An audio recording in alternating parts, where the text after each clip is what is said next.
Yes, it looks like we're still in for Carlos Baleba. Is he a massive talent? Absolutely.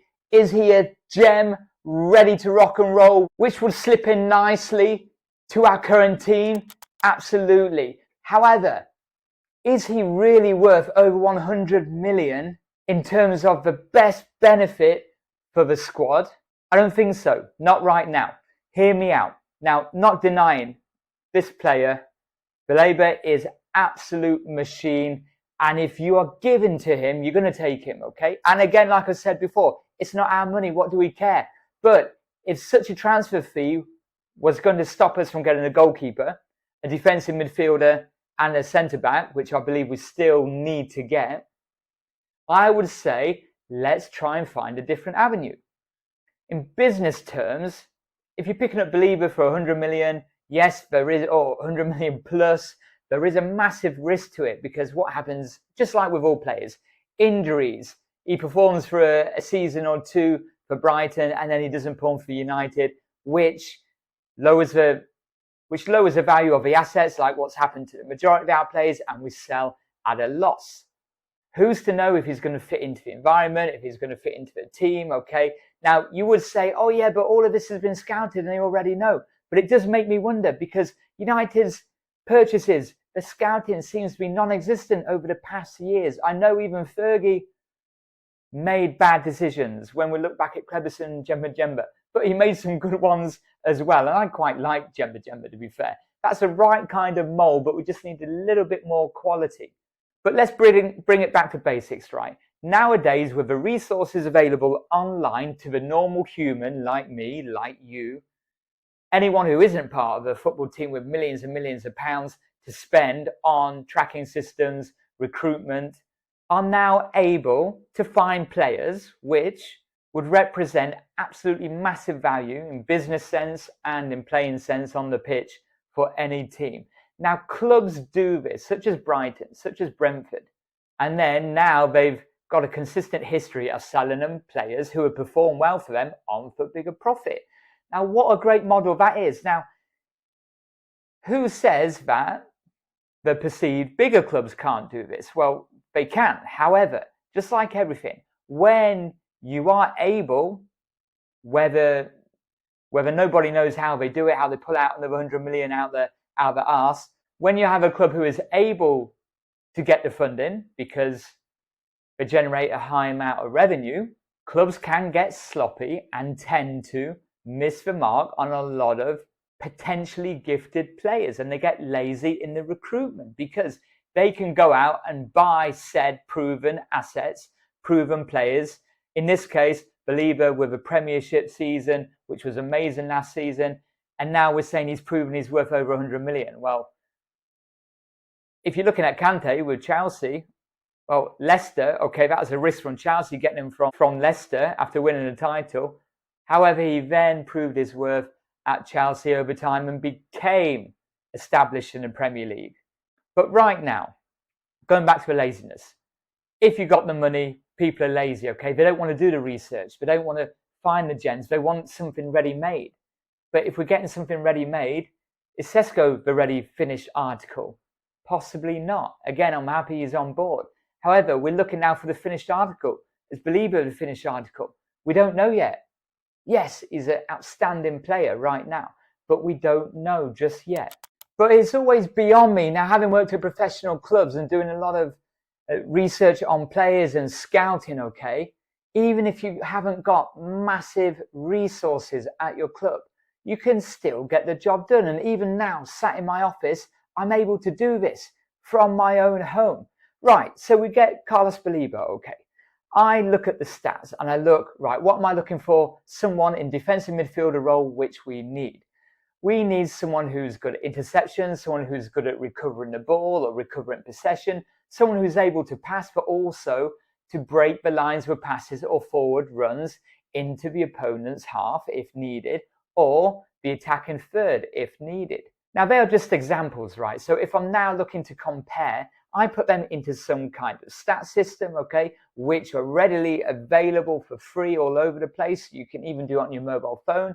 And then I say, right, give me the top Give me the top 10 comparable defensive midfielders to Baleba from the Premiership who performed just as good as him or outperformed him last season in the Premier League. And you can get them players. So already you got a shortlist. Okay, I'm sure United have got some kind of shortlist, but sometimes it's beyond me how they haven't already got people ready and then players ready, and then all of a sudden there's a buzzword, a buzz name. Oh, Sesko, yeah, let's get him. All right, Baleba, all of a sudden, yeah, let's get him. Really? So you're not telling me you haven't really scouted people properly from Europe, where Baleba came from? Lille. He started off in the Lille B squad and then went to the Lille first team.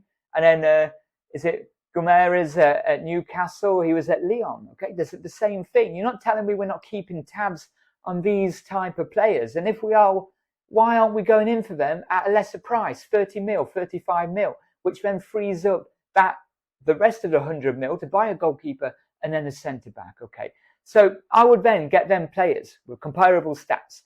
Then you would do the tangibles, what you can see. What's his attitude? What's his body language on the pitch? How does he work with the staff? How does he work with the players on the pitch? Okay, with the opposition. Okay, you can start then seeing, right, the science behind it, the stats. He's got just as many or more ball recoveries or winning a possession from the opposition in their half or in our half, just an example, as Baleba. Right, tick. So the science is there. His stats are comparable, which means he's a comparable player. Then you look at the tangibles, what I just mentioned. Great. And then we look at the price. Can we get that player for less than 100 million? Right.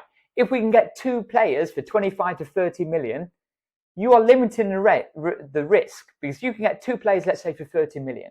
That's 60 million, okay?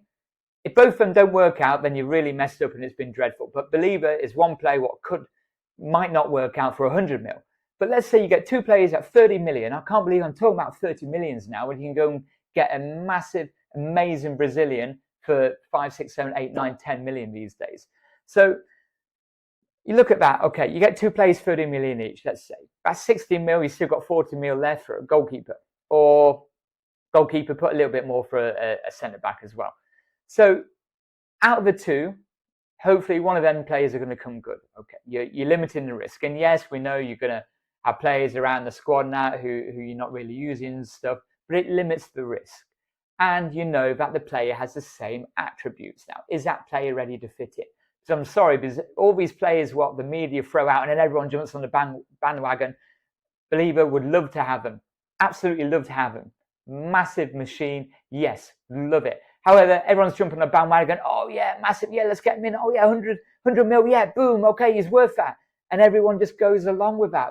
It's almost like we're taking our brain out and we're just losing our mind with all the buzz names yet again. So I did just that. I compared some of the stats from last season's Premier League, okay? And you had players like Declan Rice, Caicedo, who went to Chelsea from Brighton. So look, Brighton are finding these gems. If they can do it, anyone should be able to do it, right? Caicedo, Declan Rice, Guimaraes from Newcastle. I believe I'm pronouncing that right, Guimaraes. A lad from Forest, a couple from Liverpool, who are all ranking high. Are you going to go out and get Caicedo? Are you going to go out and get Declan Rice? No, not for 100 million or any money at all. Okay. So then names were thrown out, and then it mentioned, for example, Idrissa Gueye from Everton. Okay. And straight away, people look at that and go, oh, why would you buy him? Well, because his stats were comparable to Baleba. And yes, maybe he hasn't got the salon value. He's a bit older and whatnot. However, if you're looking for a player to fit in right now, we're looking at players like that. If you look at Gueye's stats, actually he made more tackles and more ball recoveries than Baleba. Okay, so straight away there's some stats what you would want in that position, which are better than Baleba. And then you do the same search for players around Europe. And surprise, surprise, if I do the same search using all the resources, using a bit of my knowledge as well, you can find players around Europe who are in Lille, Lyon, maybe Celta Vigo, Real Sociedad, all of these players, yes, who are unproven in the Premier League, I know. But so are the players what Brighton are buying and bringing in, and Brentford are bringing in. And it only seems like United are paying over the odds, spending nearly $500 million, and half of the players of that $500 million, just absolute waste of money. So please can we just think about this? Please can we get some realistic targets from what should be a shortlist in someone's office somewhere at United, and get some of the players at better value, not salon value, because if we are building, buying someone for 100 million is a massive risk. Okay, it's like making an investment on a property. You're buying a property at $1 million, hoping to sell it at 2 million, but there's more chance of it going down from $1 million than doubling. Okay, so why aren't we if we are investing for the future, 20, 30 millions? There's more chance of them prices going up to 100 million, just like Brighton do, just like Brentford do, very well run clubs, well done. Instead of just going, oh, right, what name did we hear in the news? Oh, yeah, let's pay 100 million for that. Let's pay 80 million for that. Let's just stop doing this. Let's start finding our own players to build. There's a huge talent in France, over the French leagues, a lot of French-born or players of African descent who are just absolute machines. I worked in Ghana myself, in the second tier of Ghana. We played Premier League, Ghanaian Premier League teams in the FA Cup and everything as well. And these players just need a little bit of moulding, which is why they then go to Scandinavia or they go to some French clubs or some other teams in Europe. They just need a little bit of game time, a little bit of coaching, okay? They're rough diamonds, and then they go to your Brightons and Brentford. Why can't United do this and we be the ones what are getting the talent? And then if we are selling them on to bigger boys, and yes, there is a food chain, I know, and who do they go to after United? Maybe they go to Real Madrid or even AC Milan or something now we're looking at now. I realise this, but we can get in instead of using 100 million for someone who, in my opinion, we shouldn't really be using 100 million on because we've got other positions to fill. We could be getting one or two players for half of that price.